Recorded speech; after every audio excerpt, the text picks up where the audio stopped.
우리 하나님께서 우리에게 마땅히 큰 은혜와 복을 주시는 시간이 되실 줄 믿습니다. 오늘은 그의 일하심이라는 제목을 가지고 우리가 말씀을 나누려고 합니다. 거라사인 지방에서 귀신 들린 자를 고쳐주시는 그 말씀은 마태복음과 마가복음과 누가복음에 기록이 되어 있습니다. 우리가 잘 아시는 것처럼 예수님께서 풍랑에 빠졌던 제자들을 구해주시고 그리고 제자들과 함께 거라사인 지방에 도착했습니다. 특별히 마태, 마가, 누가복음에 기록이 되어 있지만 약간의 기록의 차이가 있는데 마태복음에서는 그 지역이 가다라 지방으로 소개가 되고 있고요.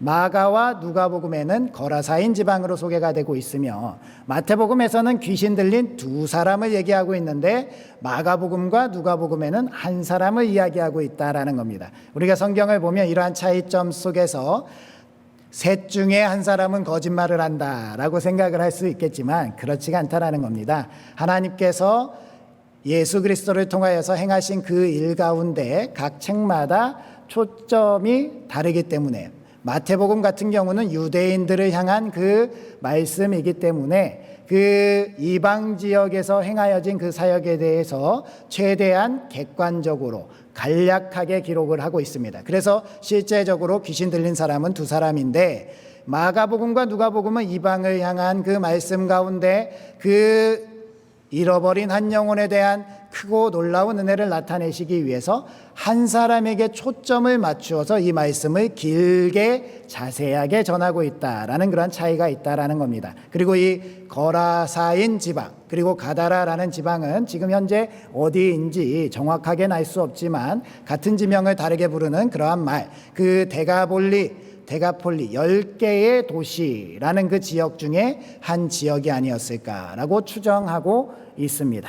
오늘 예수님께서 이렇게 이방인의 땅에 오셔서 놀라운 기적을 행하셨음을 보면서 예수님께서 이 땅에 오셔서 일하시는 이유, 그 일하심이 우리에게 어떠한 의미로 다가오는지, 그리고 오늘날 우리들에게도 행하실 그 놀라운 행하심이 우리 삶을 어떻게 변화시키고 우리의 삶 가운데 어떻게 살아내기를 결단하게 하는지를 말씀을 통해서 나누어 보고자 합니다. 따라서 오늘은 우리 예수님의 일하심을 통해서 우리가 예수님의 그 일하심을 닮아가고 예수님께 합당한 그리스도의 제자로서의 살아가는 일에 어려움이 없도록 하나님 앞에서 바른 결단을 하는 우리 부천상동교회가 되어야 할 줄 믿습니다.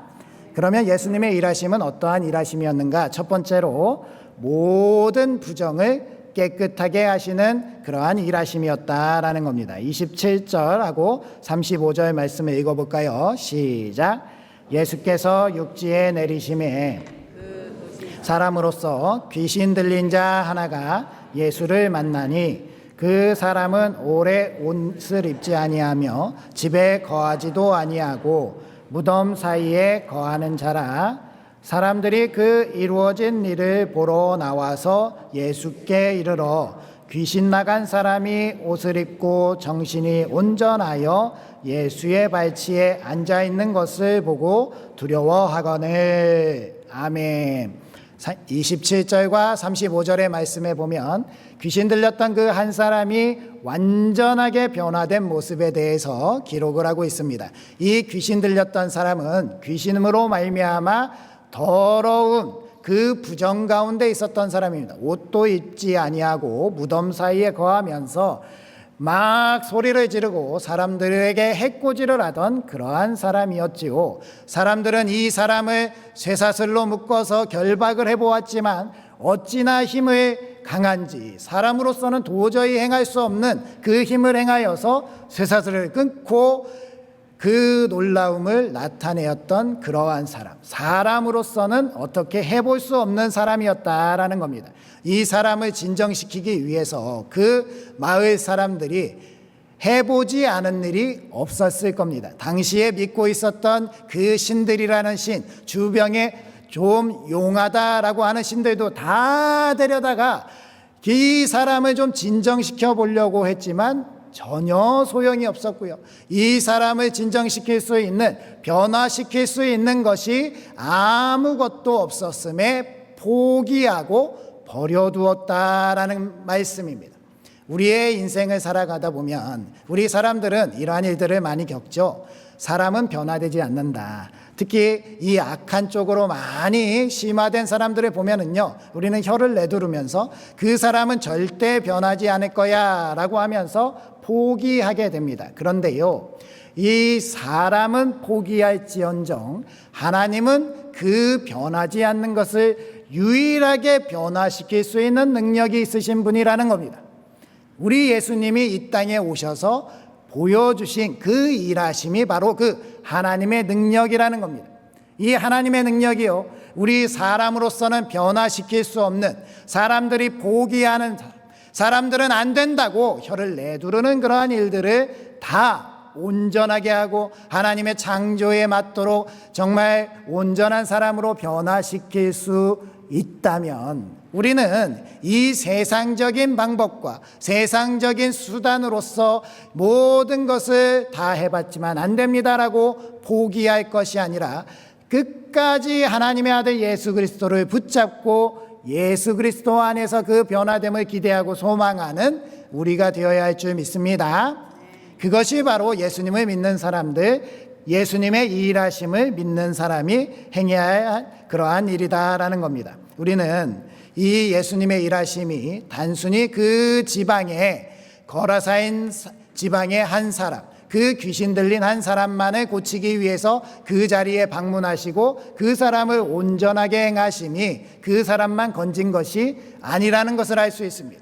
오늘날까지 우리가 사는 세상까지 이어져서, 그리고 우리 이후의 미래에도 예수님만이 이 땅의 구원자 되시고 예수님만이 이 땅의 유일한 소망이 되시며 예수님만이 그 능력을 행하실 수 있다라는 것을 반드시 나타내실 줄 믿습니다. 따라서 우리는 이러한 예수 그리스도를 믿고 있다, 예수 그리스도를 의지하고 있다, 예수 그리스도 안에서 우리가 신앙생활하고 있다라는 것에 감사해야 되고 기뻐해야 되고, 우리조차도 변화되어야 하지만 우리 주변에 있는 사람들이 이 예수 그리스도 안에서 변화될 수 있도록 이 복음의 능력을 나타낼 수 있는 우리가 되어야 할 줄 믿습니다. 열왕기하 4장 38절 41절 말씀에 보면 엘리사 선지자하고 그 선지자의 제자들이 나옵니다. 이 땅에 기근이 든 겁니다. 길갈에 흉년이 들어서 먹을 것이 없었어요. 이 선지자의 제자들이 그래도 무엇이라도 먹어보려고 주변을 샅샅이 뒤져서 먹을 것을 찾아보았고요. 그것으로 국을 끓여서 많은 사람들이 나눠 먹으려고 했습니다. 국을 끓이는 이유 잘 아시죠? 이것이요, 그냥 먹으면 한 사람밖에 먹을 수 없는 것을 국을 끓여서 여러 명이 나눠 먹을 수 있다는 것을 우리가 알 수 있습니다. 그런데 어떤 사람이 그 들 가운데 들호박이라는 것을 발견한 겁니다. 야, 이 호박을 발견했으니 얼마나 기뻤겠습니까? 며칠 만에 먹을 만한 것을 먹을 수 있겠다 싶어가지고 국에 넣어서 팔팔 끓여가지고 그것을 사람들이 다 나누어 먹었는데 아프기 시작하는 겁니다. 여기저기서 곡소리가 나고 하면서 죽을 것 같습니다. 그래서 소리치죠. 하나님의 사람이여 솥에 죽음의 독이 있나이다 라고 소리치게 되는데, 그때에 엘리사가 이 독이 들어있는 이 국을 치료하기 위해서 가루를 가져오라 라고 이야기합니다. 그래서 제자들이 가루를 가져오고 그 가루를 전부에서 넣고 한번 휘저어서 다시 먹어라 라고 해서 먹으니까 모든 독이 해독이 되었다라는 겁니다. 이 가루가 상징하는 것이 바로 우리 주 예수 그리스도입니다. 이 가루가 정확하게 어떤 가루다, 뭐 신비한 가루, 뭐 이런 것을 뜻하는 것이 아니라요, 이 가루가 어떠한 것임을 나타내지 않는 이유는 이 가루가 상징하는 것이 어떠한 가루라는 것이 중요한 것이 아니라 예수 그리스도를 상징하고 있다라는 거예요. 어떠한 독이든 해독하실 수 있는 분, 어떠한 부정이든지 고치실 수 있는 분, 어떠한 귀신, 질병, 이 세상의 악한 것들을 다 고치시고 치료하시고 회복하실 수 있는 분, 이 세상에서는 안 되는 포기하는 것들을 회복하시는 유일한 소망이 바로 우리 주 예수 그리스도에게 있는 줄 믿습니다. 그러니 우리는 예수 그리스도께로 나와서 예수 그리스도께로 돌아와서 예수 그리스도로 말미암아 회복하는 것이 너무나도 중요하다라는 것을 잘 알 수 있습니다. 우리뿐만 아니라 우리 주변에 이렇게 고통 가운데 있는 사람들, 분명히 예수 그리스도가 필요한 사람들이 예수님께 나와서 예수 그리스도로 말미암아 이렇게 구원함을 입어야 된다라는 겁니다. 그러면 예수님이 왜 우리를 이렇게 구원하시고 치료하시고 우리 가운데 회복시키시는가? 바로 우리를 사랑하시기 때문에 그렇다라는 겁니다. 우리를 사랑하시기 때문에. 내가 무엇이 간데 나를 사랑하시는지, 나를 대신해서 십자가에 죽으시고 나를 고치시고 희망이 없는 나를 변화시키셔서 예수님을 믿을 수 있게 하신 분, 그 예수님의 사랑, 이 사랑이 우리의 희망, 이 세상의 희망이 될 줄 믿습니다. 로마서 8장 37절 39절 말씀을 읽어보겠습니다. 시작. 그러나 이 모든 일에 우리를 사랑하시는 이로 말미암아 우리가 넉넉히 이기느니라.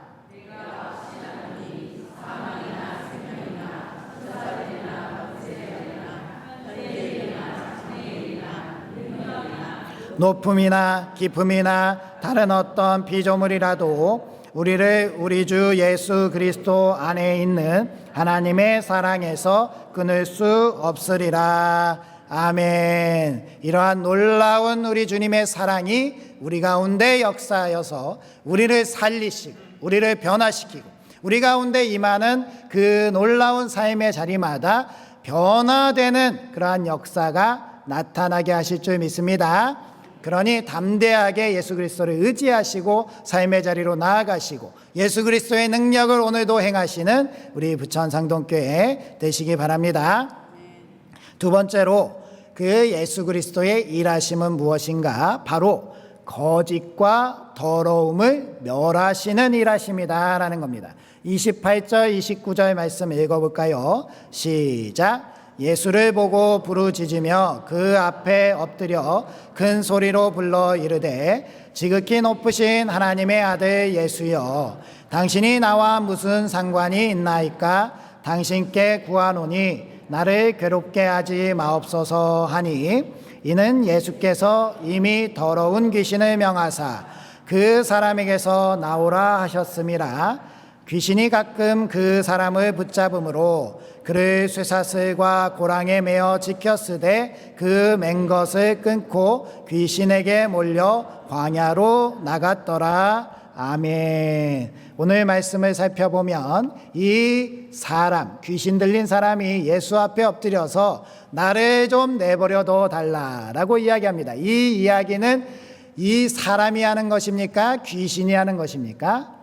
귀신이 하는 것이죠. 귀신에게 예수님께서 이미 그 땅에 이르시면서부터 그 사람에게서 나오라 명하였기 때문에 나갈 수밖에 없는 그러한 상황, 하나님의 아들 예수 그리스도의 권세에 굴복할 수 없는 이 귀신이 예수님 앞에 무릎 꿇고 자신을 그냥 내버려두면 안 되겠는지 그것을 강구하고 있었다라는 겁니다. 그것이 안 되지요. 예수님께서 그 영혼을 살리시기 위해서 그 사람에게서 귀신을 내버려둘 수 없다라고 결심하셨기 때문에 절대로 타협하지 않았습니다. 그때 귀신이 요청하는 것은, 그러면 내가 이 사람에게서 나갈 때에 우리를 무저갱에 가두지 말아달라라고 요청하고 있다라는 겁니다. 이 귀신은요, 예수님의 권능이 자신들을 무저갱에 가둘 수 있다라는 것을 알고 있었고요, 그 무저갱이라는 것이 얼마나 고통스럽고 힘들고 무서운 곳인지 알고 있었다라는 겁니다. 따라서 이 귀신들은 무저갱에만큼은 가고 싶지 않다라고 간청했다라는 겁니다. 그때 예수님께서 물어보시죠. 내 이름이 무엇이냐? 귀신에게 이름을 물어보십니다. 그런데 이 귀신이 대답을 해요. 나는 군대입니다 라고 대답을 해요. 이 군대라는 단어, 레기온이라는 단어는요, 로마의 군대 그 단위, 편성 단위를 나타내는데 약 3,000명에서 6,000명 단위의 보병과 기병으로 이루어진 군대 단위를 나타내는 겁니다. 우리가 이 이야기를 보면 왜 귀신은 동문서답을 하고 있는가라는 그러한 의문을 품을 수 있다라면, 왜 귀신이 이상한 대답을 하지? 이름을 물어보는데 왜 군대라고 이야기하지? 라고 생각이 드는데요. 이 귀신이 지금 예수님을 기망하고 있다라는 겁니다. 예수님께서 지극히 거룩하신 하나님의 아들이시고 자신의 무저갱에 가둘 수 있는 권세가 있는 분이다 라는 것을 알면서도 귀신은 지금 자신은 굉장히 많은 군대와 같은 숫자를 가지고 있고 이 굉장히 많은 숫자는 엄청난 힘을 가지고 있고 이 엄청난 것에 사람들은 무서워하고 떨고 있다라는 것으로 이 자신의 권세를 드러내고 있다라는 겁니다. 그런데요, 예수님이 이러한 귀신의 농간에 놀아나실 분이 아니시고 이 거짓말, 예수님을 속이려고 하고 기망하는 이 거짓말을 용납하실 분도 아니라는 겁니다. 그렇기 때문에 예수님은 이 귀신들을 어떻게 하셨는가? 귀신들은 잘 모르고요, 돼지떼에 들어가기를 구하지요. 이 돼지는요, 이 사람들이 거짓되다, 부정하다 여기는 이 굽이 갈라진 동물 중에 하나가 아닙니까? 이 동물들에게 들어갔는데 이 동물들이 절벽으로 내달아서 호수 가운데 빠져서 죽게 됐다라는 겁니다.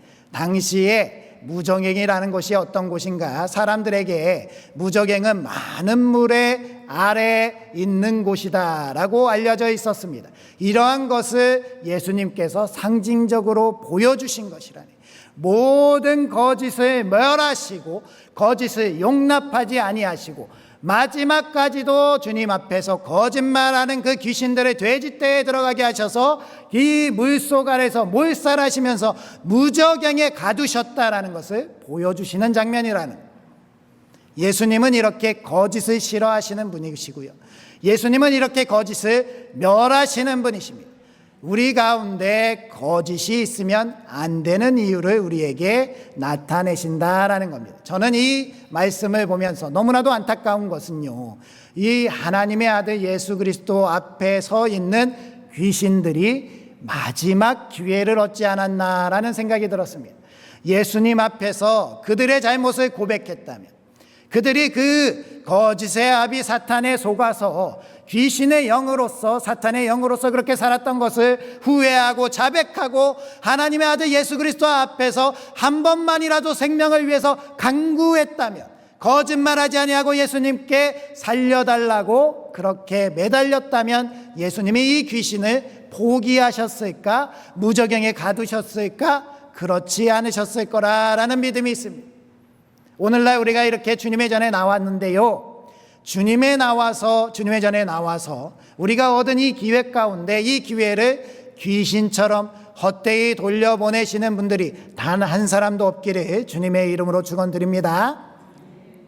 주님의 전에 나왔는데, 주님께 거룩하게 서기 위해서 나왔는데 그 거짓을 미워하시고 더러운 죄를 위해서 용서하시기 위해서 십자가에 달리신 주님 앞에 나와서 나는 그래도 괜찮지 않습니까? 라고 이야기하면서 기망하고 거짓을 고하지 아니하고 주님 앞에 회개하지 아니하고 그냥 돌아간다? 참으로 어리석은 사람이다라는 겁니다. 우리 주님 앞에는 우리가 거짓 앞에 철저하게 회개하고 철저하게 돌아서고 철저하게 주님 앞에서 바르게 선 사람으로 이 자리 안에서 거룩함을 회복한 상태로 주님께 합당한 사람이 되어야 할 줄 믿습니다. 그것이 바로 거짓에 저항하고 거짓에 용기 있게 살아가는 우리 부천상동교회의 삶이어야 합니다. 초대교회 부부 아우구스티누스는요, 이 거짓말을요, 단순히 언어적인 오류나 실용적인 수단이 아니라 진리 자체에 대한 위반이며 공동체 질서를 해치는 중대한 죄악이라고 했습니다. 그가 쓴 거짓말에 대하여라는 책에는요, 진실을 파괴하거나 심지어 아직 조금이라도 훼손한다면 모든 것은 의심스러워지며 사회는 불안정해진다라고 했습니다. 따라서 이 거짓말이 타인을 속이려는 의도를 지닌 허위 표명이라고 하고요, 어떠한 선한 목적을 가졌다 하더라도 진실을 위반한 정당성을 부여할 수 없다. 따라서 모든 종류의 거짓말은 죄악이며 거짓말을 하는 자는 공동체의 질서를 해치는 자다라고 이야기했다라는 겁니다. 결과가 아무리 선하다 하더라도 거짓말은 거짓말이라는 거예요. 구약에 나오는 기생 라합이 여리고 성에서 그 가족을 구원하기 위해서 했던 그 거짓말은 거짓말이라는 거예요. 거짓말이 우리에게서 있지 않기로 우리는 이 거짓에 대해서 저항하고 거짓을 이기는 사람이 되어야 됩니다.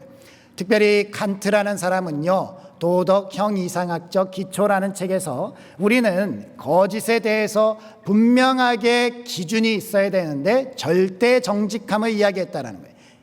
그가 예시로 드는 것은요, 살인자가 친구를 쫓아와서 친구를 장롱에 숨겨주었지만 이 살인자가 와서 친구가 어디 있냐고 물을 때에 절대로 거짓말을 해서는 안 된다라는 것이 그 칸트가 주장하는 것입니다. 이 칸트의 주장과 아우구스티누스의 주장, 우리가 살아가는 이 세상 가운데 너무 가혹한 절대 진리가 아닙니까? 그런데도 우리가 이렇게 살아가는 세상 가운데서도 거짓에 관하여 우리의 기본적인 생각은 이것을 지켜야 된다라는 것이 저도 동의하는 바입니다. 우리가 선한 거짓말을 할 수도 있고요, 어쩔 수 없이 당황해서 순간 거짓말을 할 수도 있지만 그러한 것이 결코 정당화되어서는 안 된다는 것은 분명히 동의해야 된다는 겁니다. 우리가 거짓말을 한 건 분명히 거짓말이다, 선한 거짓말을 했기 때문에 괜찮아가 아니라 주님 앞에는 그것도 거짓말임을 이야기해야 된다는 거예요. 기생 라합이 거짓말을 해서 그 가정도 살리고 이스라엘 백성의 그 정탐꾼들도 살렸지만 하나님 앞에 그가 거짓에 대해서 회개하고 자백하지 아니하였다면 하나님은 그 기생 라합을 용서하지 않으셨을 거예요. 그런데 그 기생 라합이 예수님의 족보에 들어가 있잖아요.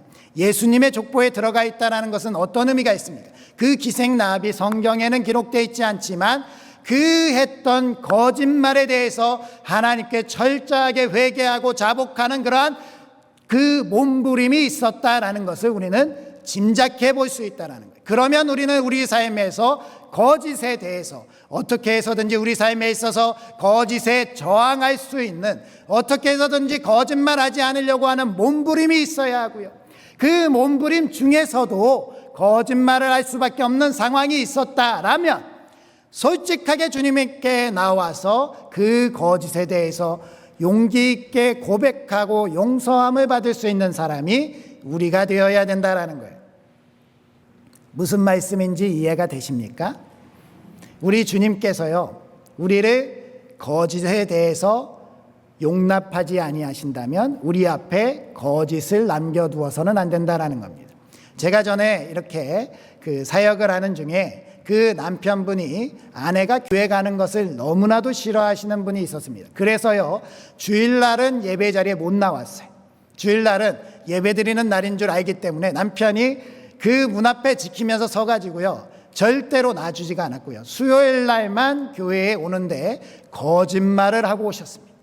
거짓말을, 다른 데 장을 보러 간다, 친구 만나러 간다 이러면서 예배 자리에 나오셨어요. 그러면서 항상 오셔서 울면서 하나님, 제가 언제 이 안타까운 상황에서 벗어나겠습니까? 라고 하면서 울다가 어느 날 그분과 같이 기도하면서 이렇게 결단했습니다.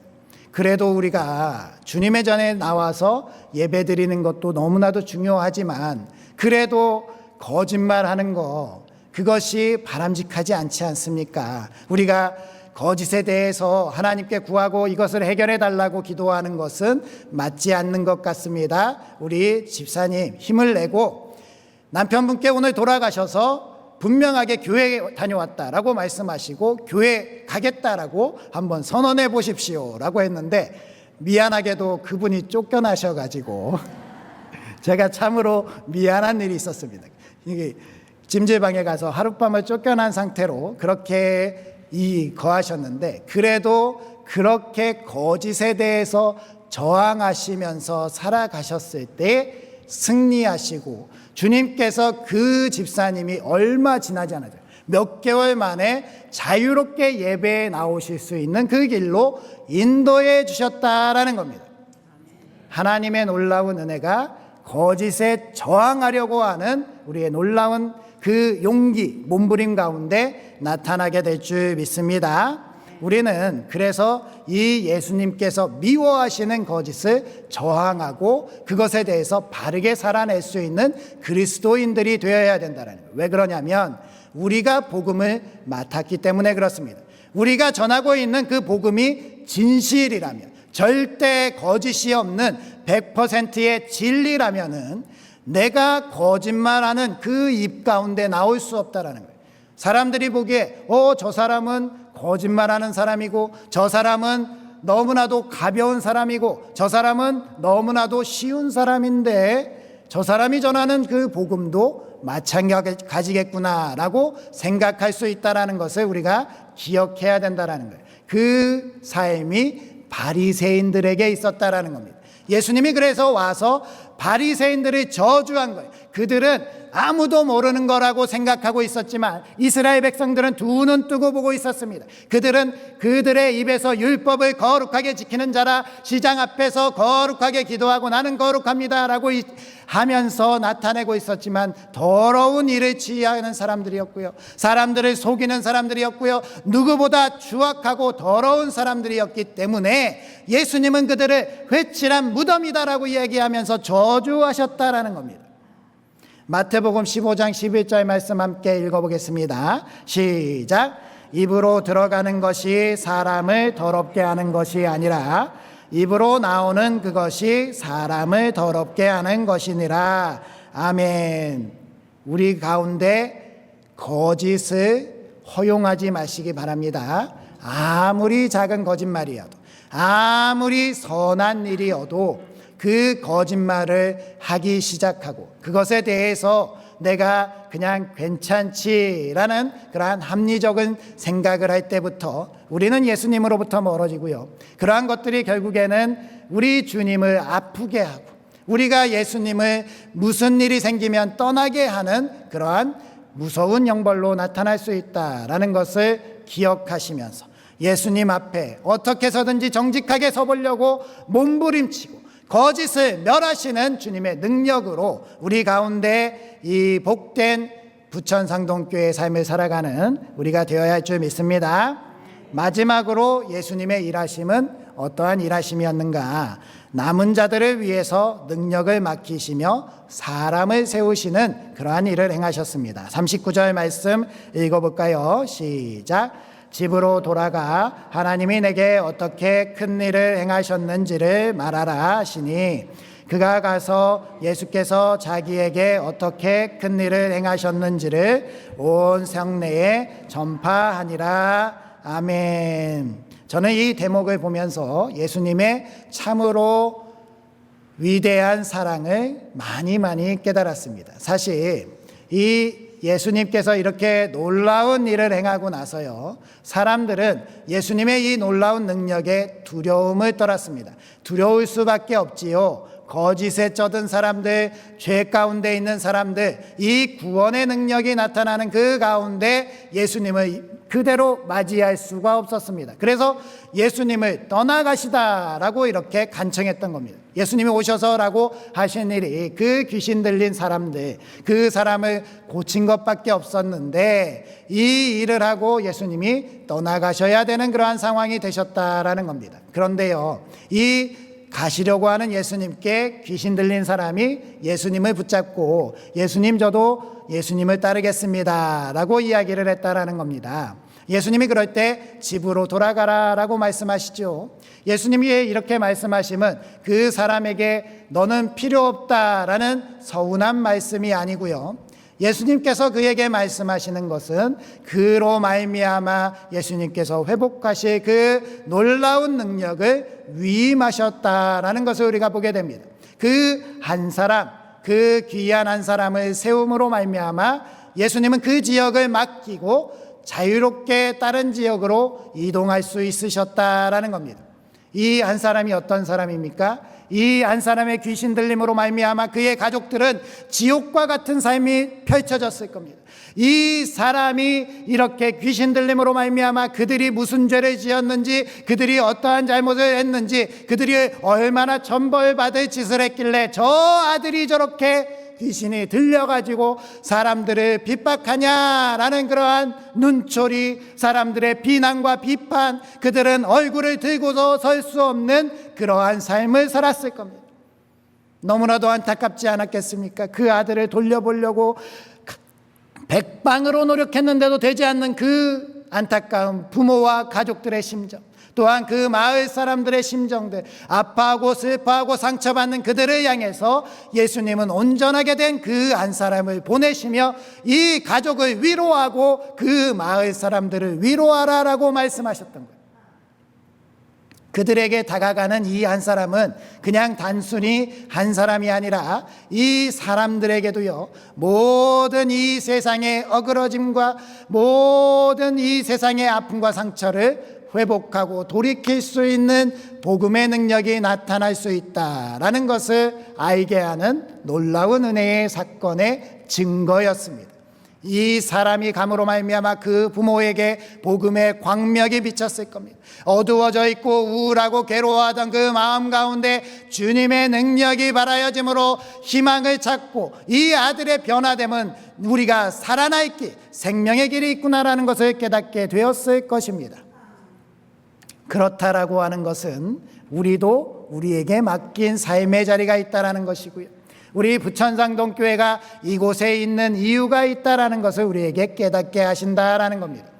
우리를 그 자리에 보내시니, 우리가 그곳에 있는 이유, 우리가 이곳에서 예수 그리스도를 믿는 가운데 예배하고 있는 이유, 다 하나님의 아들 예수 그리스도께서 그 한 사람 한 사람을 세우심으로 말미암아 우리가 여기 있는 줄 믿습니다.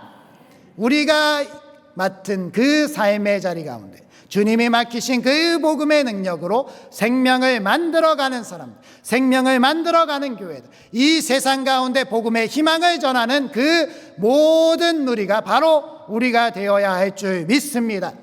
우리가 그 주님의 능력을 들고 서는 그 자리에서 그 세상 사람들이 포기한 모든 것들이 다 회복되고 변화되고 치유되고 주님 안에서 놀랍게 은혜롭게 나아가는 그것을 바라봄으로 우리 또한 하나님을 향한 그 믿음이 더욱 굳건해지고 우리를 통하여서 더 많은 사람들이 생명을 향해서 나아갈 수 있는 놀라운 능력을 같이 행하는 교회, 그것이 바로 우리가 되면서 우리가 오늘 이렇게 예배함으로 하나님의 영광을 올려드리는 이유가 될 줄 믿습니다. 그러니 예수 그리스도의 일하심이 우리의 일하심으로 연결되어 우리가 함께 예수 그리스도 안에서 하나 되어 주님과 함께 이 세상을 하나님의 나라로 세워가는 일에 크게 쓰임받는 우리 부천상동교회 되시길 주님의 이름으로 축복합니다. 아멘. 기도하겠습니다. 하나님, 우리를 사랑해 주시고 아껴 주심에 감사드립니다. 우리를 위하여서 독생자 예수 그리스도를 보내주시어서 하나님의 뜻을 따라가게 하시고 주님의 일하심을 닮아가게 하심을 감사드립니다. 주님이 오심은 죄로 물든 이 세상을 온전하게 깨끗하게 하시고 변화시키심이신 줄 믿습니다. 따라서 우리가 주님을 따라서 거룩한 삶을 살아가게 하시고 주님의 그 능력으로 더럽고 부정한 세상을 치유하며 회복시키고 변화시켜 나가는 저희들이 되게 하여 주시옵소서. 저희들도 주님을 닮아서 거짓에 타협하지 않게 하여 주시옵시고 거짓의 유혹과 시험을 이겨내고 승리하는 저희들 되게 하여 주시옵소서. 또한 이 세상에 남은 자들을 저희에게 맡기셨음을 저희들 잘 알면서 사명으로 그들을 주님의 전으로 불러 모을 수 있는 저희들이 되게 하여 주시옵소서.